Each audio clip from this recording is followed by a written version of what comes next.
Hello friends, आज हम exercise 5.4 का क्वेश्चन नंबर 3 सॉल्व करेंगे। तो चलिए फिर देखते हैं इसमें क्या कहा गया। A ladder has rungs 25 centimetre apart.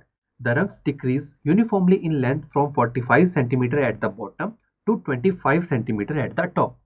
If the top and the bottom rungs are 2.5 metre apart, what is the length of the wood required for the rungs? देखिए बहुत इंटरेस्टिंग क्वेश्चन है ये। इसमें कहा गया है कि एक लेडर है, उस लेडर में रंग्स लगे हुए हैं। रंग्स तो आपने देखे होंगे ना, देखिए एक लेडर है, इसमें रंग्स होते हैं। उन रंग्स की हेल्प से तो हम उस लेडर पर चढ़ पाते हैं, राइट। उन रंग्स के बीच का हमें डिस्टेंस गिवन है, दैट इज 25 सेंटीमीटर। जैसे कि आप यहाँ देख सकते हैं, हर एक रंग के बीच का डिस्टेंस 25 सेंटीमीटर है। The rungs decrease uniformly in the length from 45 cm at the bottom to 25 cm at the top। देखिए यहाँ ये कहा गया है कि जो रंग्स की लेंथ है वो यूनिफॉर्मली डिक्रीज हो रही है। यूनिफॉर्मली डिक्रीज कैसे? देखिए ये 45 सेंटीमीटर का रंग है, उसके बाद मान लीजिए ये हो जाता है 40, ये हो जाता है 35। तो देखिए यूनिफॉर्मली डिक्रीज हो रही है ना लेंथ, 5 सेंटीमीटर का देखिए डिक्रीज हो रहा है, तो इसे बोलते हैं यूनिफॉर्मली डिक्रीज, इक्वल अमाउंट में डिक्रीज होना, राइट फ्रेंड्स। हाँ, अभी हमें नहीं पता कि 5 सेंटीमीटर का डिक्रीज है या कितने सेंटीमीटर का, ये तो मैंने अभी आपको एग्जांपल के लिए समझाया है, ठीक है। ये भी हमें समझ आ गया। आगे क्या बोला है?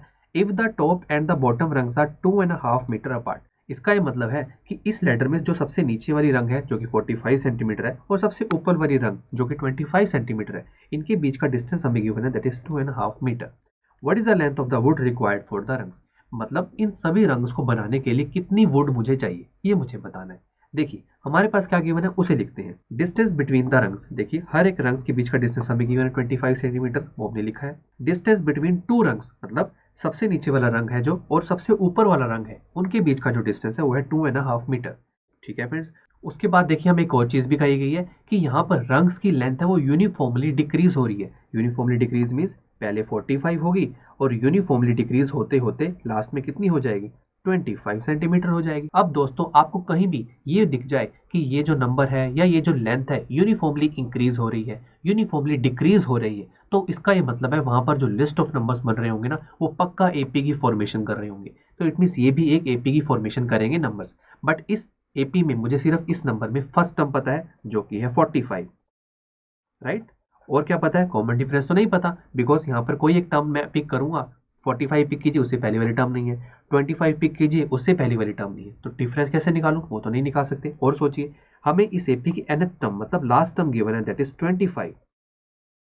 अब देखिए दोस्तों, अगर मैं इस एपी का सम कर दूं ना, तो मुझे ये पता लग जाएगा कि कितनी वुड मुझे चाहिए सभी रंग्स को बनाने के लिए। बट ऐसे कैसे? सम निकालने से ये कैसे पता लगेगा कि कितनी वुड चाहिए रंग्स को बनाने के लिए? देखिए मैं आपको बताता हूँ। देखिए जो ये लिस्ट ऑफ नंबर्स मेरे सामने आएंगे 45, उसके बाद बीच में नंबर्स आएंगे, फिर 25 आएगा। ये लिस्ट ऑफ नंबर्स मुझे क्या शो कर रहे हैं? ये लिस्ट ऑफ नंबर्स उस लेटर में लगे हुए रंग्स की लेंथ को शो कर रहे हैं, राइट। अगर मैं इन सभी लिस्ट ऑफ नंबर्स का सम निकालूं तो मुझे क्या मिलेगा? मुझे उन सभी रंग्स की लेंथ का सम मिलेगा। वो मान लीजिए आ जाता है 200 सेंटीमीटर, मान लेते हैं 200 सेंटीमीटर आ जाता है। तो मुझे पता लग जाएगा ना कि इस लेटर में जो रंग्स लगे हुए हैं ना, उन सभी रंग्स की लेंथ का जो सम है वो 200 सेंटीमीटर है। तो मैं मार्केट से 200 सेंटीमीटर की एक वुड ले आऊंगा और उस वुड को मैं अलग अलग लेंथ में कट करूंगा। पहले उस 200 सेंटीमीटर में से मैं 45 सेंटीमीटर की एक वुड कट करूंगा, उसका देखिए नीचे वाला रंग बन जाएगा। फिर मान लीजिए नेक्स्ट रंग मान लीजिए 40 सेंटीमीटर का है, तो उसी 200 सेंटीमीटर वाली वुड से मैं 40 सेंटीमीटर कट करूंगा और उसका सेकंड रंग बना दूंगा। ऐसे 35 कट करूंगा, उसका थर्ड रंग बन जाएगा। ऐसे चलते चलते सभी रंग्स रेडी हो जाएंगे। तो मतलब सभी रंग्स की जो लेंथ है उन सबका सम ही मुझे बताएगा कि मुझे टोटल वुड कितनी चाहिए, राइट। तो चलिए दोस्तों सम निकाल लेते हैं। अब तो बहुत ईजी हो गया हमारे लिए। अब सम कैसे निकालें? देखिए सम निकालने के हमारे पास दो फॉर्मूला है, चेक कर लेते हैं कौन सा सुटेबल है हमारे लिए।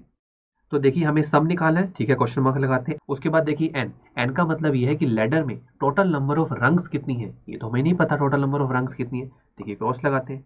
ए ठीक है, फर्स्ट टर्म पता है, टिक। ये भी एन नहीं पता और डी भी नहीं पता। देखिए इसमें तो दो क्वांटिटीज नहीं पता, ना ही मुझे एन पता ना ही डी पता। चलिए सेकंड फॉर्मूला देख लेते हैं। सम निकालना है, क्वेश्चन मार्क एन यानी कि नंबर ऑफ रंग्स, ये नहीं पता। उसके बाद देखिए ए, ठीक है ये पता है और एन टर्म भी पता है, तो मतलब सेकंड फॉर्मूला हमारे लिए बिल्कुल बेस्ट है। बट यहाँ पर अगर एन पता लगे तभी बेस्ट होगा, बिकॉज एन की अभी भी डिमांड है इसमें। तो एन कैसे निकाले, मतलब इस लेटर में टोटल नंबर ऑफ रंग्स कितनी है वो कैसे निकाले? तो देखिए वो मैं आपको समझाता हूँ। टोटल नंबर ऑफ रंग्स निकालने का एक बिल्कुल सिंपल सा फॉर्मूला है, ये आपको ध्यान रखना है, वो मैं आपको समझाता हूँ। देखिए टोटल नंबर ऑफ रंग्स निकालिए ना, तो आप क्या कीजिए, जो आपको डिस्टेंस दिया है ना 2 रंग्स के बीच में, जो मतलब जो सबसे पहली रंग है जो कि 45 सेंटीमीटर है और जो सबसे लास्ट रंग है दैट इज 25 सेंटीमीटर, उनके बीच का डिस्टेंस उसे पहले रखिए, दैट इज 2.5 मीटर। देखिए डिवाइड कर दीजिए इसे डिस्टेंस बिटवीन द रंग्स, मतलब हर एक रंग के बीच में जो डिस्टेंस है उससे डिवाइड कर दीजिए, ठीक है। साथ में लगा दीजिए +1। तो दोस्तों बस ये आपको थोड़ा ध्यान रखना है कि टोटल नंबर ऑफ रंग्स कैसे निकाल सकते हैं हम। उसके लिए आपको क्या करना है, आपको 2 रंग्स के बीच में जो डिस्टेंस दिया हुआ है उसकी वैल्यू रखनी है, डिवाइड करना है हर एक रंग के बीच में कितना डिस्टेंस है उससे, +1, दैट्स इट। तो देखिए इसे आगे सोल्व करते हैं। ये टोटल नंबर ऑफ रंग्स को हम n बोल सकते हैं, दैट इज इक्वल टू, अब देखिए दोस्तों जो ऊपर वाली क्वांटिटी है वो मीटर में है, नीचे वाली क्वांटिटी सेंटीमीटर में है। तो ऊपर वाली क्वांटिटी को सेंटीमीटर में कन्वर्ट करें या नीचे वाली को मीटर में करें। तो देखिए मैक्सिमम चीज़ें इस क्वेश्चन में, मैक्सिमम चीज़ें हमारे इस क्वेश्चन में दी हुई है सेंटीमीटर में। देखिए 45 सेंटीमीटर, 25 सेंटीमीटर, 2 रंग्स के बीच का डिस्टेंस भी 25 सेंटीमीटर है। और देखिए बस ये जो बॉटम रंग है और एक टॉप रंग है इनके बीच का जो डिस्टेंस है वो मीटर में, इसको भी सेंटीमीटर में कर देते हैं ना, टोटल सभी सेंटीमीटर में ही आ जाएंगे सारी क्वांटिटीज। तो देखिए 1 मीटर में कितने सेंटीमीटर होते हैं, 100 सेंटीमीटर। तो इट मीन्स 2.5 मीटर को 100 से मल्टीप्लाई करते हैं, सेंटीमीटर में कन्वर्ट हो जाएगा। और 2.5 को भी ओपन कर लेते हैं, देखिए कैसे करते हैं, पहले 2 को 2 से मल्टीप्लाई कीजिए दैट इज 4 और 1 ऐड कर दीजिए दैट इज 5/2। मल्टीप्लाई करेंगे 100 से तो ये कन्वर्ट हो गया सेंटीमीटर में, डिवाइडेड बाय 25 सेंटीमीटर +1। उसके बाद दोस्तों ये हो जाएगा 5/2 मल्टीप्लाई, नीचे 25 है, ऊपर देखिए 100 है, +1। तो देखिए आगे सोल्व करते हैं। इसमें क्या देखिए 25 4 ज़ा 100, तो ये हो जाएगा 5 × 4 डिवाइड बाई 2 +1। तो इसके बाद देखिए ये हो जाएगा 2 2 ज़ा 4, तो हो जाएगा 5 × 2 +1। तो आंसर आएगा 10 + 1 दैट इज इक्वल टू 11।